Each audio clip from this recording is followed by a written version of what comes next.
Hello, welcome to the realm of ideas is free to all. I'm Bruce Gemmel.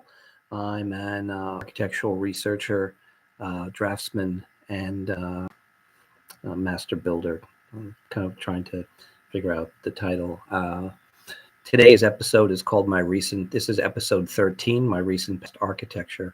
It's about my formal architectural education and professorship and my kind of like uh, my probably the time that I'm most immersed in the architectural environment, kind of asking from the area of from like the years of like 1977 uh, to like 1990, a little bit after that trip to the Soviet Union, and then after that, realizing I was better on my own than kind of immersing myself in the vast architectural environment on a kind of day-to-day basis.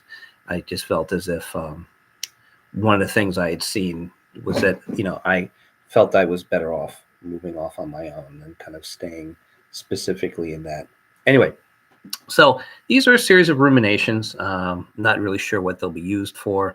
Maybe transcribed into a book later. But I mean, what happened was I had a project that I was engaged in that didn't really suit my needs, and as a result, I kind of like had started another engagement. And then found that this was a place where I felt comfortable talking about what was important to me. So uh, as I go on, I realize that at least it's been very helpful in terms of helping me kind of identify the formulations of how I got to my specific place in which I find myself now, which very kind of find a great amount of satisfaction in. Just kind of enjoying articulating that. So last time we talked about my past architecture, which was my formative circumstance, my life growing up, um, understanding the things that I found that kind of led me to a direction where I wanted to kind of formally engage in architectural education, and then moving from there uh, into the need to kind of go in a separate direction that kind of seemed meaningful for me.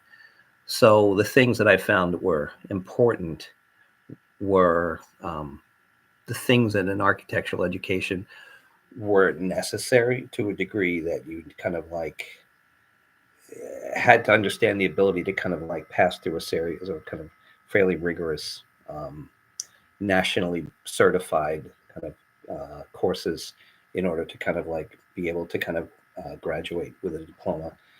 Then after that, becoming a professor kind of pretty much right after that. In fact, maybe I never really made the transition from student to professor. It comes, I remember uh, episodes where uh, some of the professors enjoyed inviting me to sit in on review panels, kind of for older students while I was a undergraduate myself, and I enjoyed that. And I think I kind of saw it as something that was kind of an engagement that I enjoyed. I appreciated talking about the ideas, but I didn't necessarily appreciate the politics. Uh, Now, again, this is in New York City. Um, kind of there's a ton of architectural schools in New York City. In fact, there's three on one train line in the Upper West Side. And one of the things I used to joke about with some of my colleagues was that we would kind of have these situations where we'd be downtown, one for morning classes, then we'd kind of head up to and then be uptown, and then night classes up, you know, further. But they were all kind of pretty much within reach, and that's just in New York City. There were close ties to other architectural schools that were not, one right across the river and some other programs. So there was no shortage of opportunities for young professors. It was it was a fun time. So anyway, I kind of entered architectural school, and I found that there were some interesting things that were uh, kind of quite shocked to the system. Having had my interest in Leonardo da Vinci, as we've kind of stated before, I found it interesting that there was a tremendous amount of kind of large scope to what I saw as the architectural project, as architectural engagement. So for me, the horizon of architecture was a fairly broad and fairly, wide open circumstance. And again, New York City, in the area, like the late '70s, early '80s, was um, also something we'll talk about. Was a kind of a place that was kind of somewhat of a disappointment. It was the actual environment lacked interest, as it really seemed to have no social or kind of moral authority outside its own little fiefdoms, and that to me was troubling, considering the fact that growing up in America, and again, growing up in Queens, and having a sense of the greatness of the American spirit, and having experienced the success of American engineering. Um, I expected that I would find that in architecture, and in fact, I found it to be not the case, which was somewhat troubling to me. Um, so I kind of was started to see the fact that the things that were happening were interesting in terms of my education. It was very enjoyable. I kind of enjoyed uh, the projects. I enjoyed the idea of kind of challenging myself with different projects, and that kind of got me very excited. Initially, I'd been a very poor student through high school, and I kind of think the only reason anyone had any interest in me was, one, that I would pay the tuition, and two, that there was the possibility that I seemed smart enough, at least in my innate abilities, that I should be able to get through this. But I mean, there was no kind of like, it was given an opportunity, like, hey, you see how far you go. It's up to you, which I felt was fair. I mean, I always felt that, like, there was an adventure here. But it was an interesting thing because, again, I think I'd always been an architect in spirit ever since those first days when I kind of started to engage with my imagination and draw. But as time went on, drawing had been kind of ruled out of my daily life.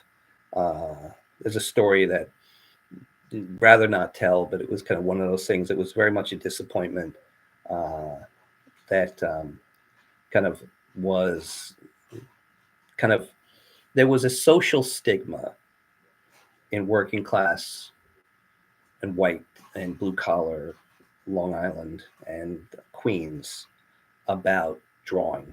And there was a social stigma to artistry. Engineering was accepted, architecture was somewhat too effeminate and effete. But I felt that there was more potential in architecture. I found myself enjoying some of the initial projects. Remember when my freshman year, when I was kind of still wondering, what exactly was expected of me of this architectural education.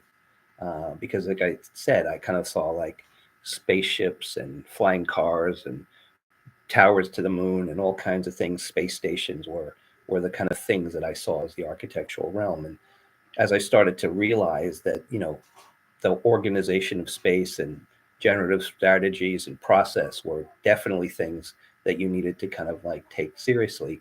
Uh, it seemed like hospitals, hotels, and houses were the domain of my engagement. So as the horizon had been this big, it now started to limit itself towards a kind of very small, narrow window.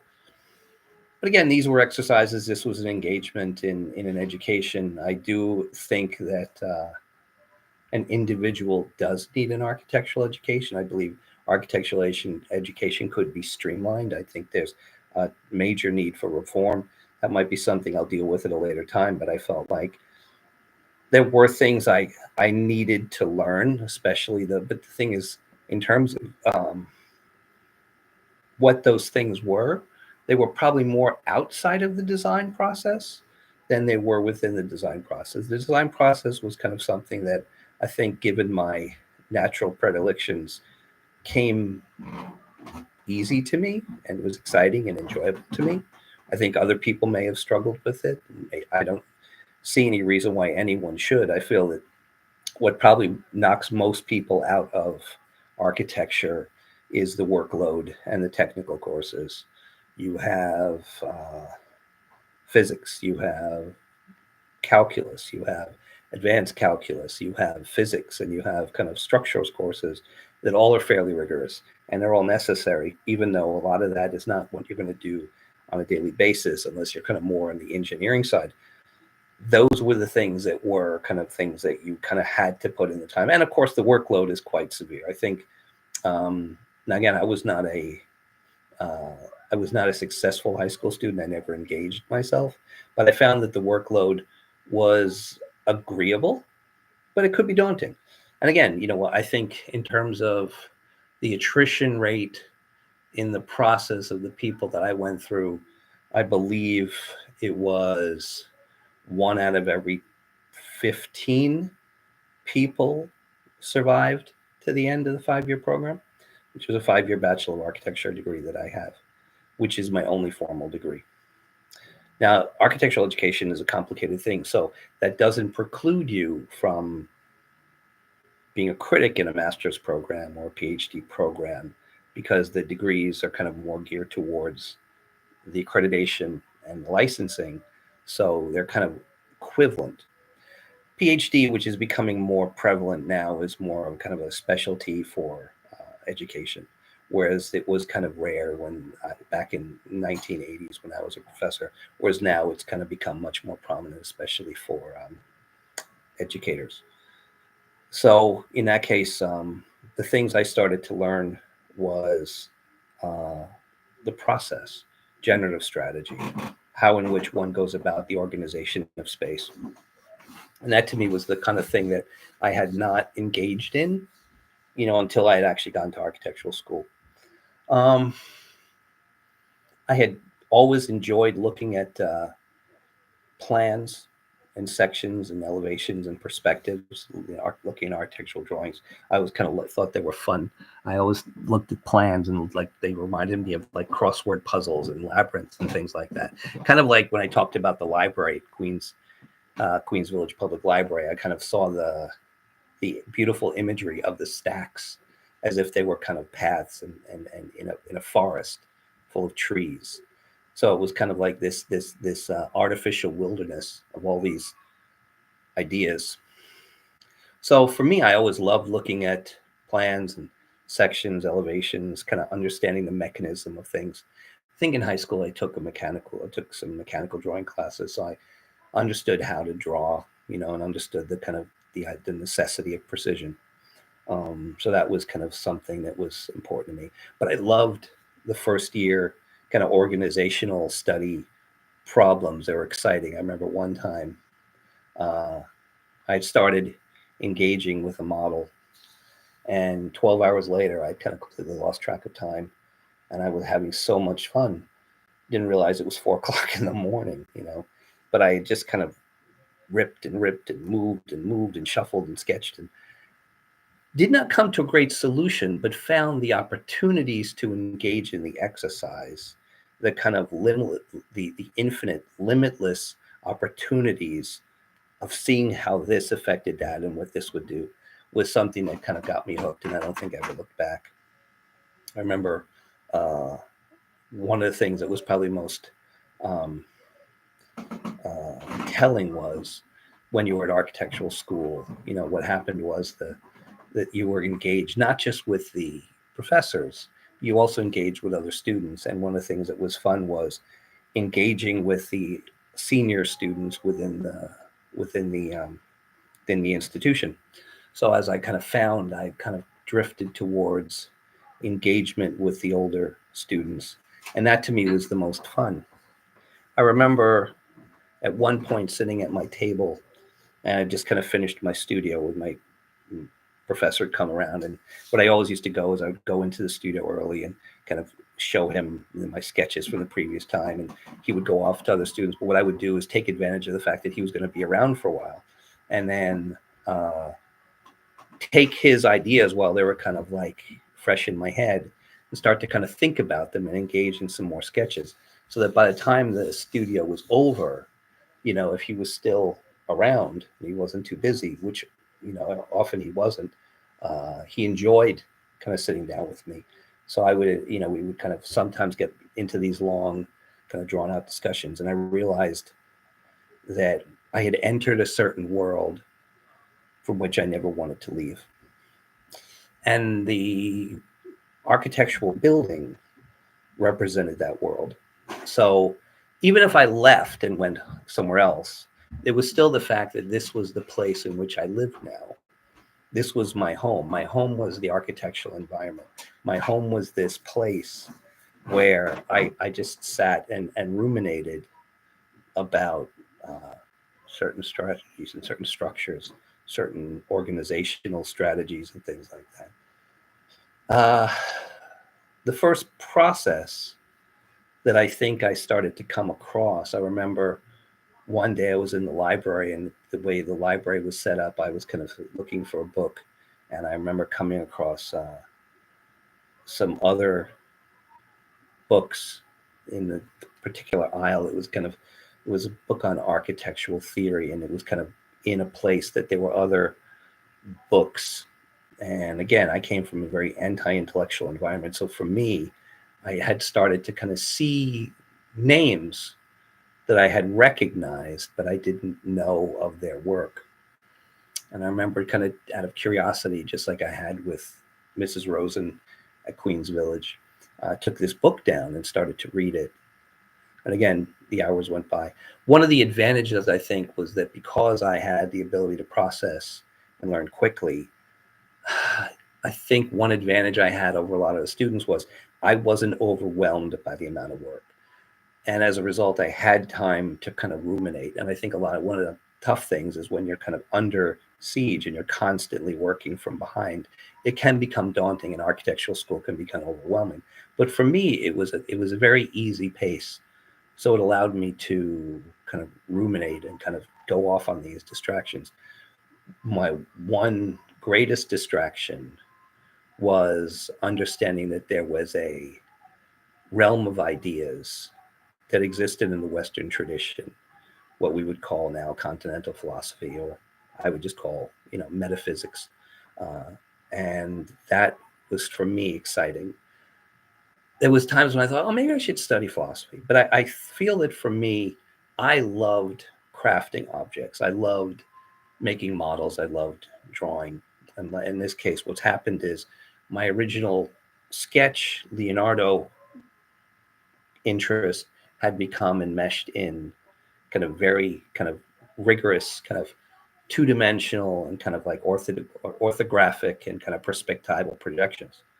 But I love that. I love the idea of constructing these things. But there was this was one of the other things I learned during my years as a student, is that the two things I started to come across was the value of expression and the idea of the metaphor as a kind of generative kind of capacity to kind of create that kind of sense of compelling nature. Like I said, the architects of the day had little interest to me.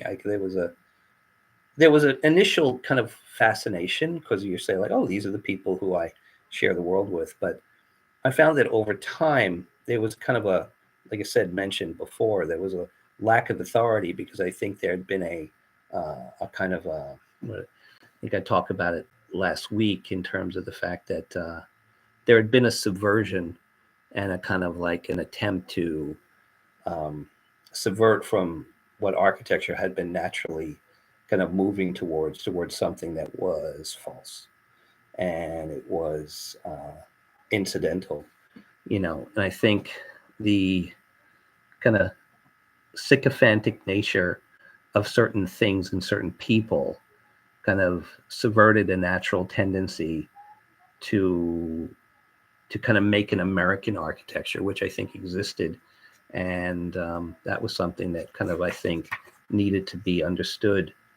There was a kind of like a coercion and a kind of subterfuge and a kind of sycophantism, which was kind of very unhealthy. But anyway, this was kind of something that was the environment. But again, it was not oppressive. There seemed to be an obsession with certain figures and certain characters of kind of somewhat suspect nature in terms of an actual authentic authority for, architectural kind of like dominance, which I think was why the architectural world had kind of sunk to being a kind of a fringe niche kind of almost fetish. It seemed as if the people who you were told were important, you kind of started to get this sense of like, who decided this? As it turns out, and again, I don't want to go into it, kind of like, I mean, even though a lot of it was happening in New York City and had happened in New York City, it wasn't of interest enough to kind of talk about. It was just something that eventually over time you knew. You just kind of came to realize like, oh, okay, that's how that happened. And, I have to say that in a way, it kind of like, it maybe had certainly had an adverse effect on the kind of work that was done in the studios. But I think that architecture was still about process, method, generative strategy, attention to detail, and you know understanding what kind of operations were capable of kind of becoming nature and structural consequence. One of the things that I started to understand was the aesthetic metaphor.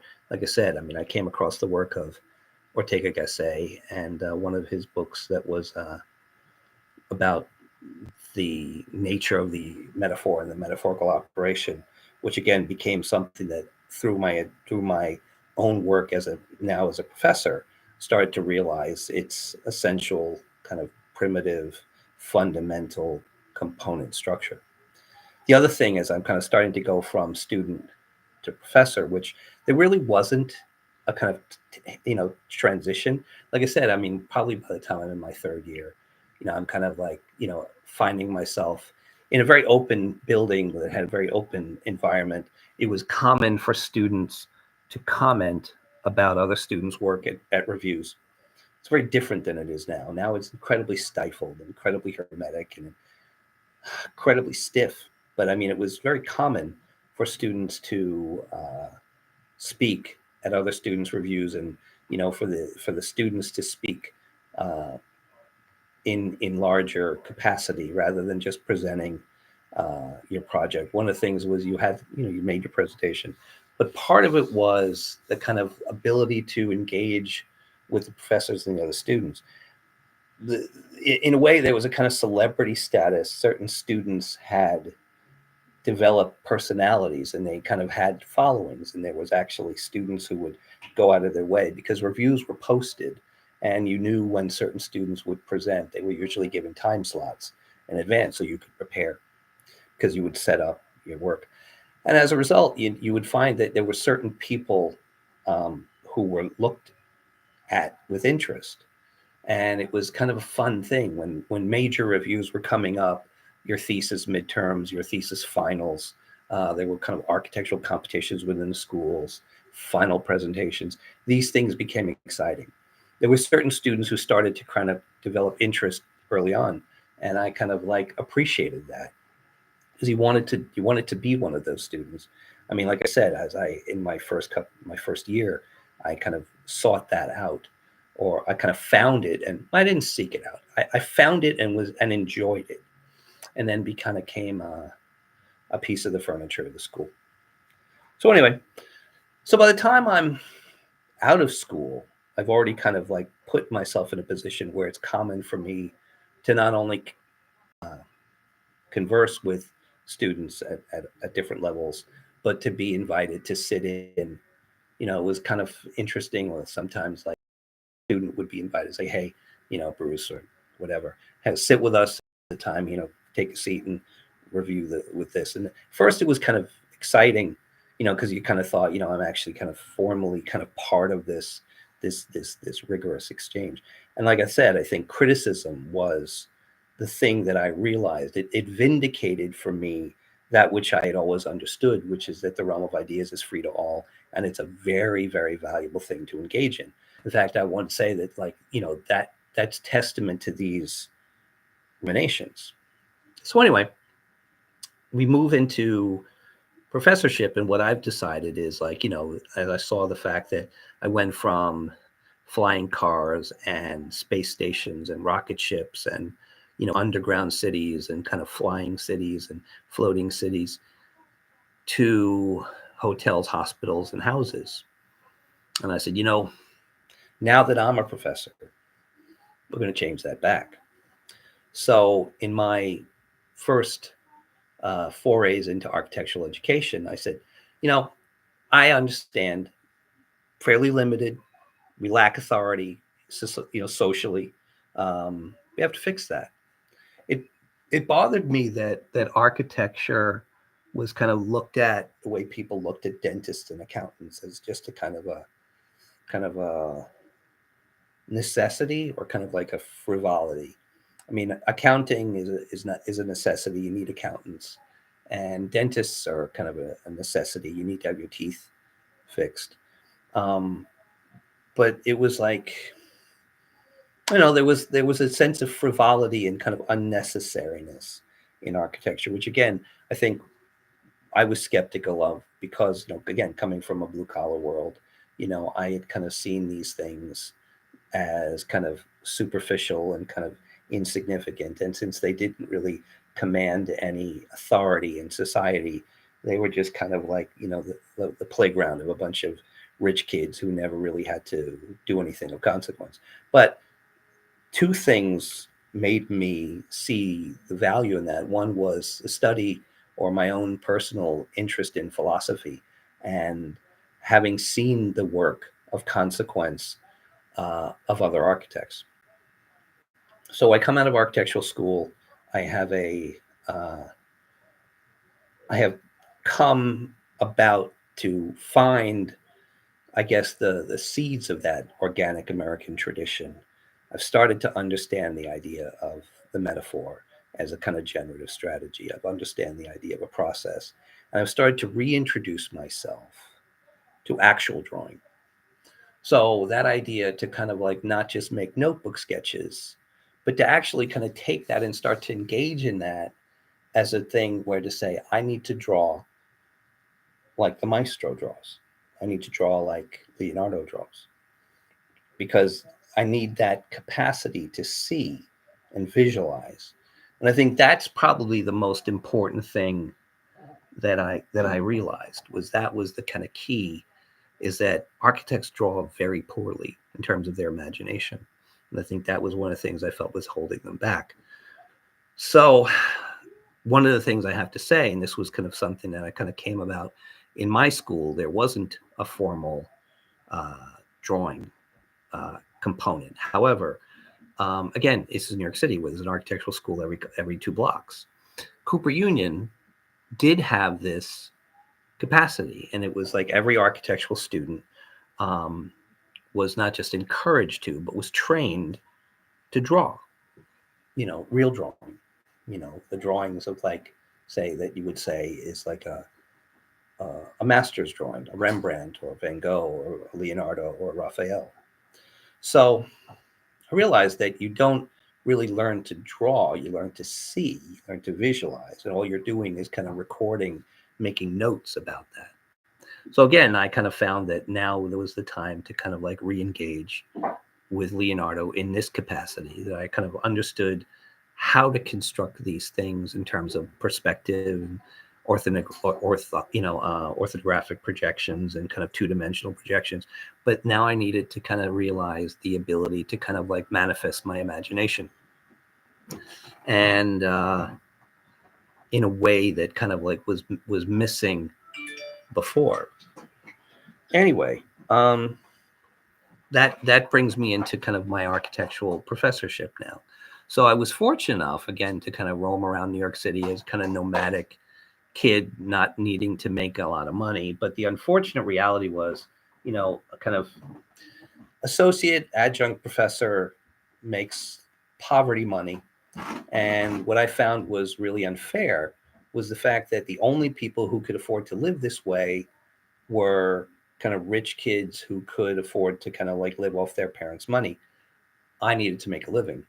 So I remember finding it difficult that in this select group, because not a lot of people were given the opportunity to be professors, because there was but the ones that were, it was a kind of fairly, um, it was something that was kind of a honorable situation. It was appreciated and was kind of a rare thing because, again, like I said, there's a very few people who kind of get from the front door of architectural education to the day you stand and receive your diploma. But then of that group, there's even a more select group that gets a chance to kind of become that group that will nurture the rest. And for me, I thought to myself, this is a great opportunity. So I mean, I saw the fact that um, this would be something that I would really enjoy engaging in. But over the course of time, I realized that, again, though it was something I really enjoyed, I enjoyed my students. I found that a lot of people didn't enjoy me, and I didn't enjoy them politically. So anyway, uh, in that time, I'd say by the time we get to 88, 89, 1990, when I go off to Russia for a while and come back, I've decided that at this point, it's like, it's better that I go on my own and just kind of like find a job that's going to support me and then do my work on its own. Because I really found as if like my desire to kind of reopen up and expand the architectural project was not really appreciated. So I thought to myself, okay, look, all I need is a piece of paper and a pencil and some glue and some cardboard.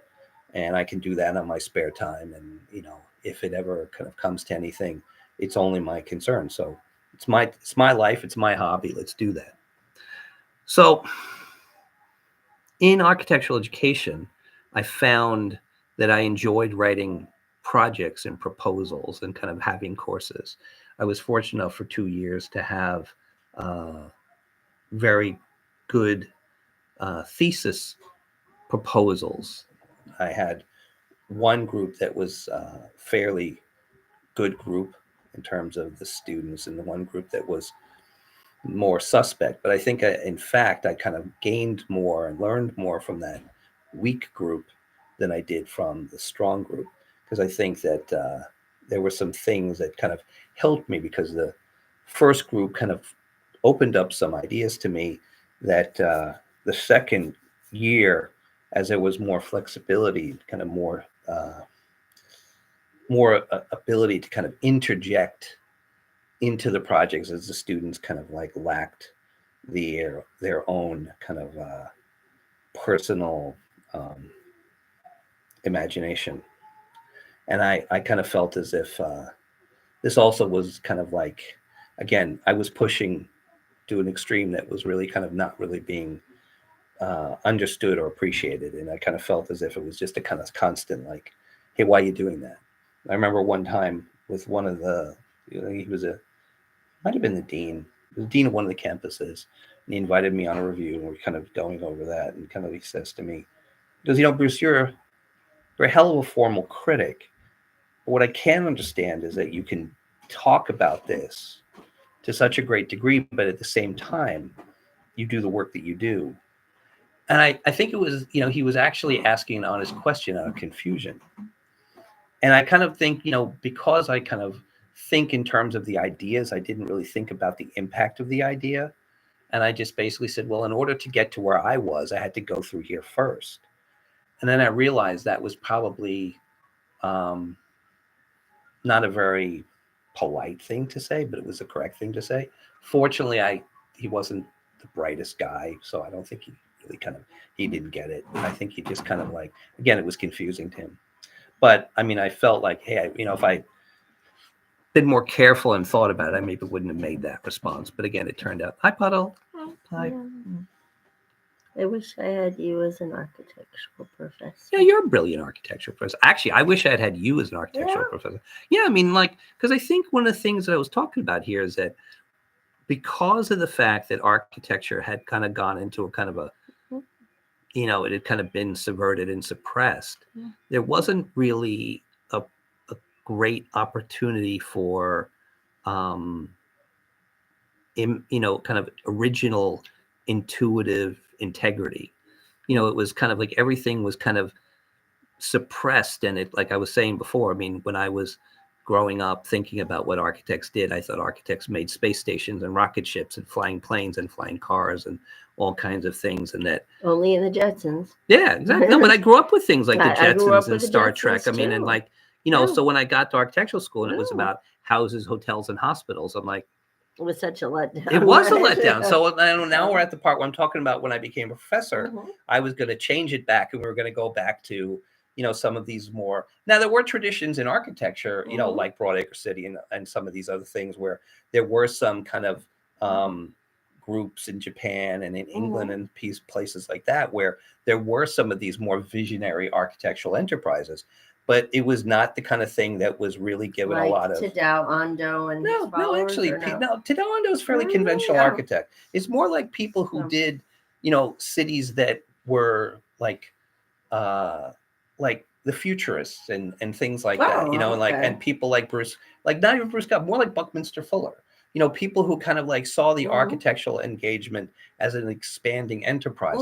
I mean, when he kind of used the term spaceship Earth, I think every architect was like, oh man, I don't get this guy. And I mean, there's a tremendous, but again, like I was saying, there was a tremendous disdain given a kind of Euro fetish nature that kind of like was not allowing you to recognize the great American architects or the great American visionary architects. They were very biased.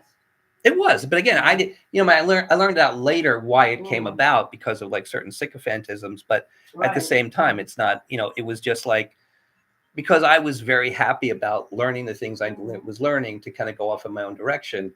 One of the things I was saying was at a certain point, I was like, hey, look, you guys do your thing. I'll do my thing. Good luck. I'll see you later. And I mean, so that was kind of part of that. But I realized like the things that were important to me were reintroducing to like full draftsmanship, which is like figures, objects, still lives, landscapes, portraits, things like that, as well as just the kind of technical architectural drawings like perspective, things like that. So anyway, that's where we are. So now during the course of my architectural engagement as a professor, I'm kind of roaming around the city with colleagues, going up and down the Upper West Side and into Brooklyn and over to New Jersey, and sometimes riding up to, upstate New York, and even as far sometimes as kind of like up to Cambridge and, New Haven and places like that to visit or to kind of be there. But, it was a very, there was a circuit which people would engage in. So everyone had friends or classmates or fellow classmates who had been around. So, people would invite you and it was fun. Yeah. But I found as if like, there was a kind of, like I said, there was a kind of like, there was a limited nature to the kind of projects that one could be engaged in. And again, just like today, there's more of a kind of emphasis where someone can actually be a legitimate architectural researcher, and even kind of get paid to do it. No such thing existed then. So I mean, I kind of like found that, again, I remember reading an article in Science Magazine where this guy was a theoretical physicist, and he said like, for different branches of science, fellowships are more necessary than others. And he is he goes, as a theoretical physicist, all I need is a notepad or a whiteboard and a pencil.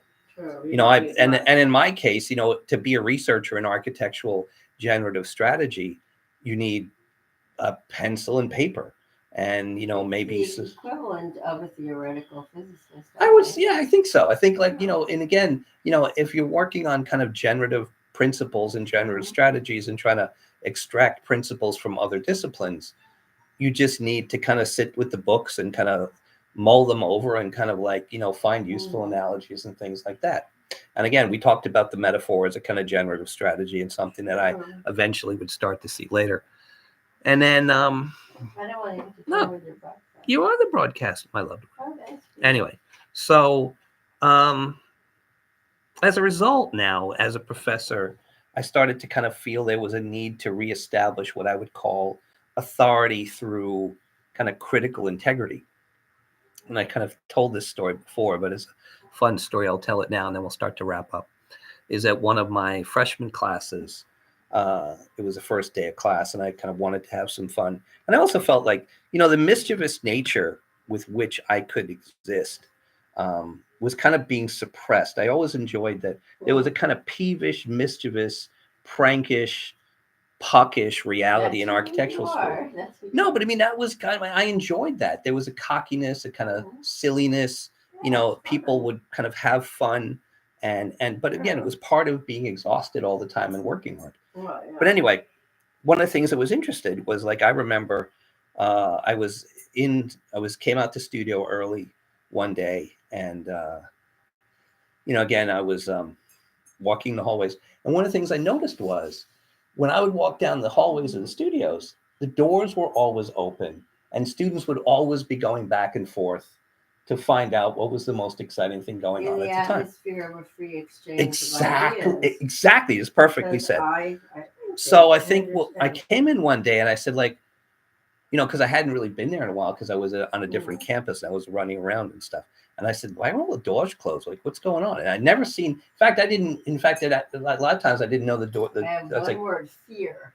that could have Fear been of it, yeah. ideas. And it Fear was of like it was ideas. Yeah. interesting because I kind of Yeah. like, noticed that the doors were closed. In fact, I did. Uh, I remember some years. I remember kind of one time there was somebody had taken the door off one of the studios. One of somebody taking this door off the studio and used it as a kind of table, and it was nobody ever replaced it. So I mean, it's like the doors were never closed, so you never needed them. In fact, I mean, even though it was a fire door, and because it was but it was no one really cared. in the But spirit of free exchange. in the spirit of, yes, exactly. So I walked in to this classroom, opened the door quietly, and kind of like I remember there was this young female professor. And she said, "Can I help you?" I said, "No, I was just seeing what was going on." She's like, "Well, this is my studio." I was like, "Okay, fine." And I closed the door and I kind of went outside. And she came outside and she started yelling at me. She's like, "What the fuck is wrong with you?" I said, "What?" She's like, "Who are you?" I said, "I'm a fellow professor." I was just like, "Well, is this your room?" It's like, "No." It's like, "Well, what are you doing peeking into my classroom? Why are you eavesdropping on me? Like, what are you trying to?" And I'm like, So she was so paranoid. exactly. But I mean, that idea of the free exchange of ideas Yeah. was no longer to be practiced, and that was one of the things I found was very, very sad. That is You know, very sad. and I think what happened was, I mean, it could have been a result of the stagnation of the profession in general, but it certainly had become the stagnation of this institution. So, That is sad. yeah. So anyway, to my story, my main story, which was that my first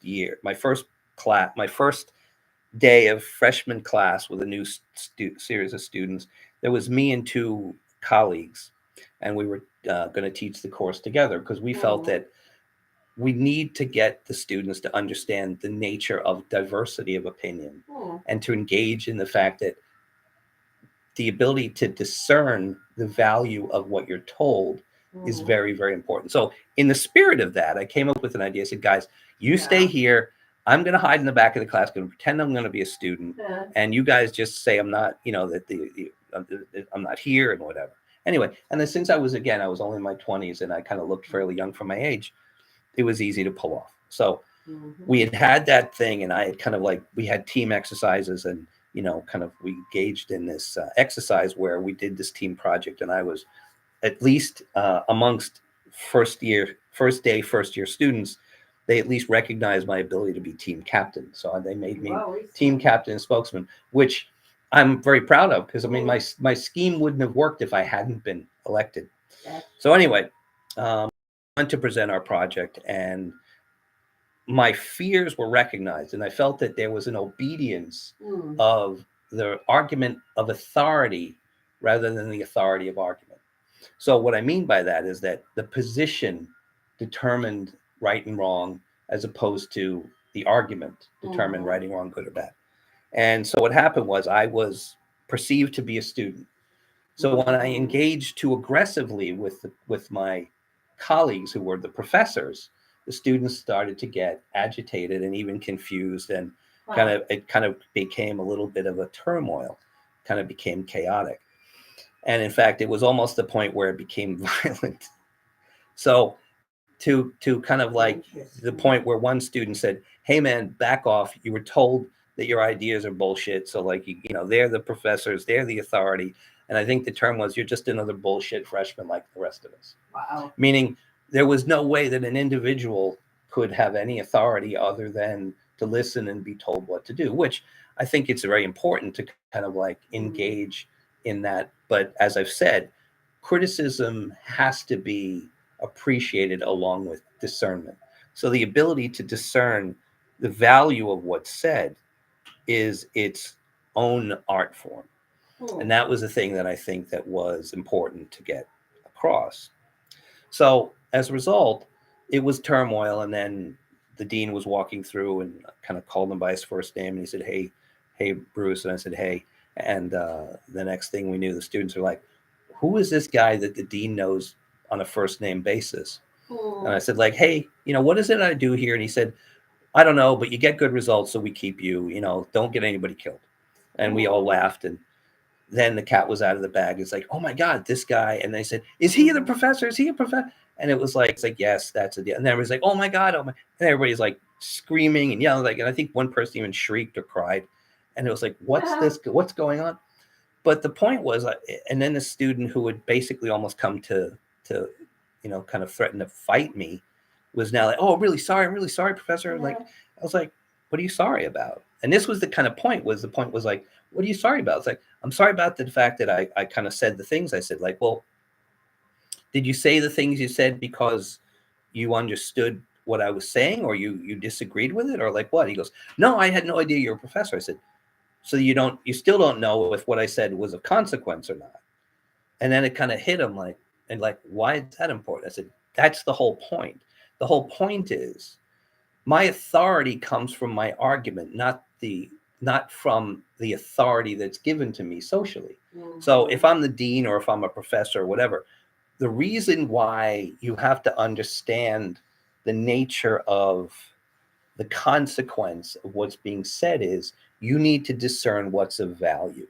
So criticism and observation is only valuable if you can understand what that value is, which you have to figure out. And again, I came from an environment where, the people who people wanted to listen to, the people who would say compelling, persuasive things. So you would kind of be in a room where there'd be a discussion of 4 or 5 people at a review, and all of a sudden there would be someone who would say something, and everybody would be like, oh. And there was this kind of almost this sense of a kind of like, of a kind of sense of like, that's a brilliant point. And that was how things moved forward. Things moved forward because there were people who could say compelling things that other people would realize, that makes sense. I appreciate that.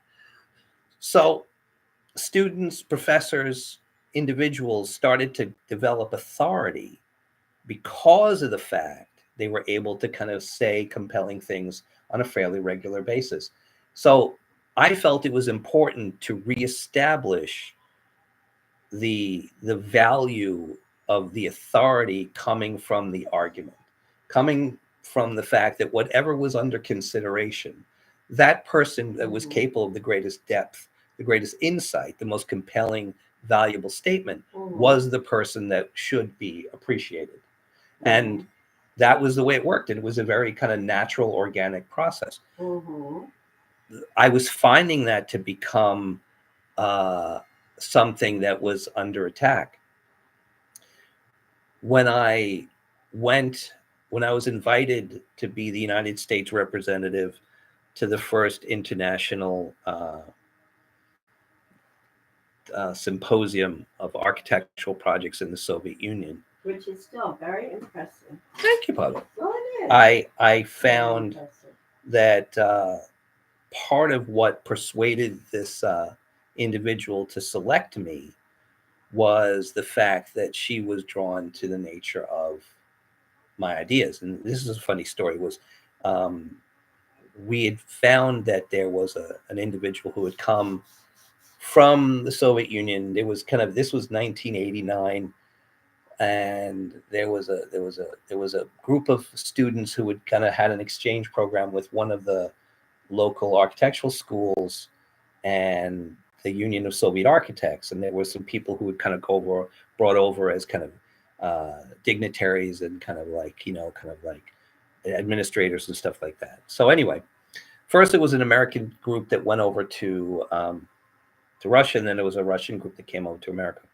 So what happened was, my ex-wife at the time was going over with this first group, and I remember we hastily put together a portfolio of some of my drawings and some of my sketches, and that portfolio never returned because she said it had pretty much been, everyone was uh, so desperate for anything outside, because as kind of maybe as unimaginative as New York City was as an architectural environment, um, they were more of an oppressed environment intellectually, because there were so many kind of like impositions ideologically that they had to overcome.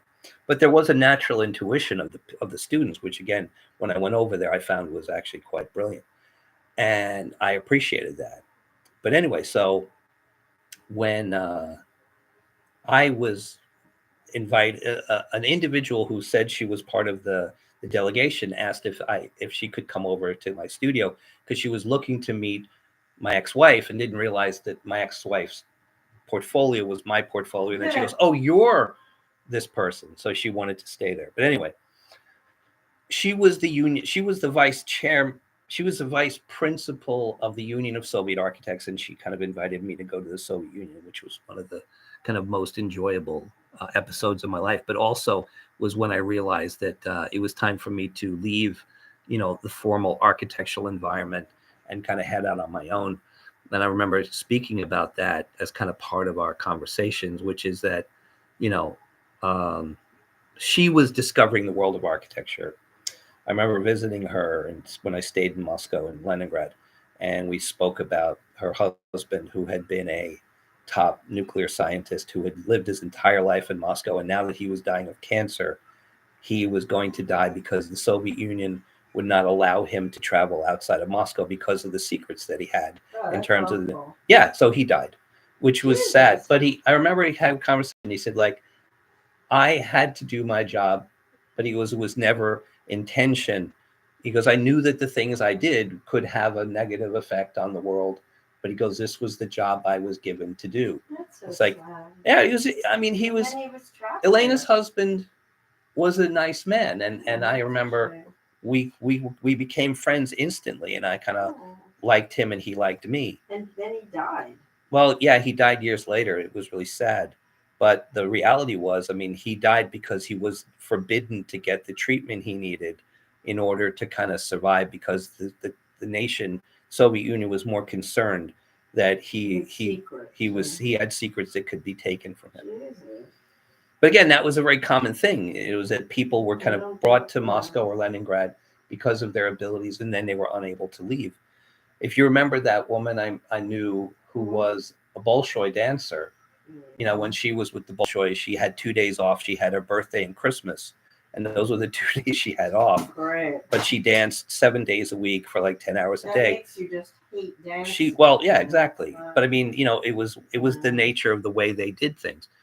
I mean, I enjoyed my time in the Soviet Union. I made a lot of good friends. I loved my students. They loved me.